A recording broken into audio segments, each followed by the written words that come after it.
Hello there. In July 2025, a border dispute erupted between Thailand and Cambodia, and the European Union announced new sanctions on Russia, and a few new countries announced their recognition of Palestine. Let's find out more about that in the July 2025 edition of World News Monthly. The German Foreign Minister Johann Vadeful arrived in Ukraine. Germany will continue to support Ukraine and provide weapons and aid. Germany is Ukraine's second largest backer after the U.S. China sanctioned former Philippine Senator Francis Tolentino. He is an advocate for defining the country's sea lanes and lost his seat in the midterm elections.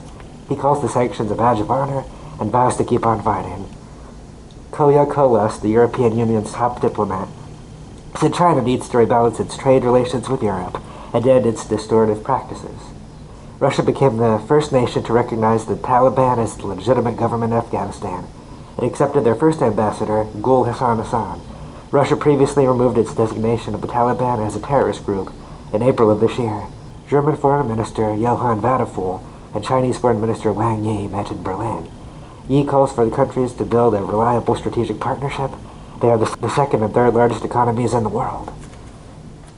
British Foreign Minister David Lammy visited Damascus, Syria, and announced they are re-establishing ties and pledging $129 million in support. Britain previously eased its sanctions in April. Lammy hopes this will reduce irregular migration, ensure chemical weapons are destroyed, and reduce the threat of terrorism. Thailand is displeased with Cambodia, who brought their complaints to the United Nations International Court of Justice. In the year 2000, they signed an agreement to discuss these issues through their Joint Boundary Commission. The annual BRICS Summit brought together Brazil, Russia, India, China, South Africa, as well as new members Indonesia, Ethiopia, and Iran. They said they don't want an emperor, but they avoided mentioning Trump directly. Ukraine's Foreign Minister Andrei Sybiha has reorganized his department. There will no longer be a department for disarmament, and a new department will focus on EU integration. Another new director will focus on sanction policy, and another will focus on hostile countries. U.S. Secretary of State Marco Rubio spoke with Russian Foreign Minister Sergei Lavrov for 50 minutes, but little progress was made. Koya Kolas, the UAE's top diplomat, announced that they had reached an agreement with Israel to allow aid corridors to be reopened and repaired, to allow more food trucks to enter, and to allow kitchens to reopen in Gaza. U.S. Secretary of State Marco Rubio and Chinese Foreign Minister Wang Yi agreed to explore areas of cooperation at the end of the Asian Forum in Malaysia. They currently disagree over tariffs and the Ukraine war, among other things. Russian Foreign Minister Sergei Lavrov met with Kim Jong-un of North Korea. About 6,000 North Korean soldiers have been killed in Ukraine. North Korea may be receiving Russian technology in return. The Chinese embassy in India said the secession of the Dalai Lama is a problem for Chinese-Indian relations. The Dalai Lama, the spiritual leader of Tibet, is about to celebrate his 90th birthday. He has been living in exile in India since 1959, following a failed uprising against Chinese rule in Tibet. Hungary barred 3 officers of the Ukrainian armed forces from entering Hungary. This is a response to a Hungarian national being killed at a Ukrainian military enlistment office. The European Union approved its 18th sanctions package against Russia. The package lowers the price cap of Russian oil from $60 to $47.60. It also banned products made from Russian crude oil coming from third-party countries. It also banned more than 100 ships of Russia's shadow fleet from entering EU ports and sanctioned companies that supplied them. It also prohibits services linked to Russia's gas pipelines and restricts techs used by the Russian defense industry. It also sanctions all Russian banking transactions. Thailand's Ministry of Foreign Affairs condemned Cambodia for laying anti-personnel landmines along their border. 3 soldiers had been injured in a blast on this border on July 16th. 28 nations have signed a joint statement calling for an end to the war of Gaza. They also condemned Hamas for holding hostages. Brazil has decided to intervene in the case of the International Court of Justice, which holds Israel accountable for genocide in Gaza. Brazil is indignant that starvation is used as a weapon. This case was originally brought by South Africa. Spain, Turkey, and Ireland have also asked to intervene. Thailand has recalled its ambassador from Cambodia and expelled Cambodia's ambassador. Thailand has also ordered the closure of all border checkpoints. French President Emmanuel Macron announced that France will recognize Palestine as a state, becoming the first G7 nation to do so. Officials from Israel and the United States were critical of this. Of 193 countries in the UN, 147 currently recognize Palestine.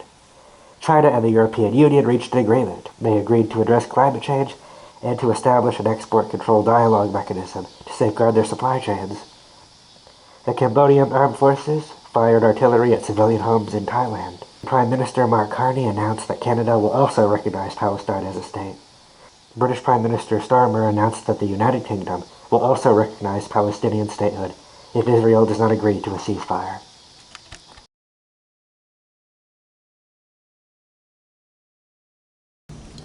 In July 2025, Russia sent more troops to Armenia and launched a lot more drones against Ukraine. Let's see what else happened in July 2028. Azerbaijan raided the office of Sputnik Azerbaijan, a branch of the Russian state news agency, which they say is operating via illegal financing. 7 people were arrested, including the head of the editorial board and the chief editor. This follows after 2 ethnic Azerbaijanis died while in custody in Russia on June 27th. Armenian Parliament Speaker Alan Simayan said Armenia should seriously consider banning Russian television channels from its territory. Armenia has distanced itself since September 2023, when Russia refused to intervene after Azerbaijan invaded Nagorno-Karabakh. Latvia announced the delivery of 42 of its Patria 6x6 armored personnel carriers to Ukraine. They have pledged up to 0.25% of their national GDP in support of Ukraine. Russia launched a massive drone attack on Kiev, Ukraine for 13 hours. Russia launched 539 drones, but Ukraine's air defenses intercepted 476 of them. They also launched 11 missiles. Russia struck the Boris-Oglebsk air base in Russia's Varnobassk region. This base is home to some of Russia's fighter jets. Russia relocated troops from across their southern military district to their military base in Gyumri, Armenia. It hopes to keep pressure on its neighbor.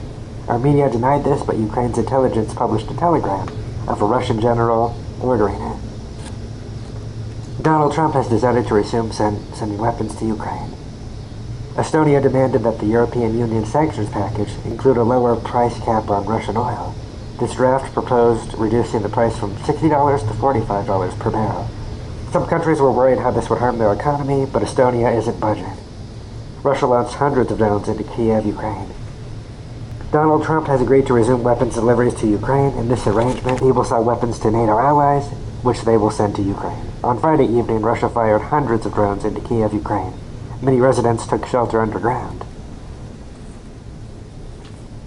President Trump threatened to impose tariffs on countries that trade with Moscow if they fail to reach a ceasefire deal with Ukraine within 50 days. Russia launched hundreds of drones into Kiev. Latvia announced 1,300 new drones have been shipped to Ukraine.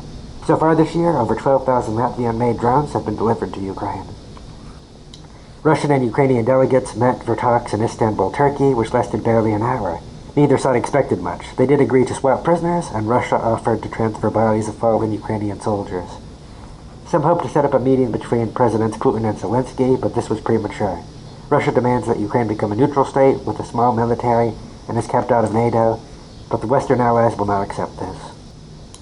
Georgia hosted NATO exercises. More than 2,000 troops from the U.S., Turkey, Germany, Romania, Bulgaria, Poland, Lithuania, Moldova, and Ukraine were present. Lithuanian Defense Minister Dalia Sekelyana announced plans to allocate 30 million euros to help Ukraine acquire Patriot air defense systems. President Trump announced he will shorten the window he previously offered to Russia to negotiate a ceasefire. It goes from 30 days down to 10 to 12 days.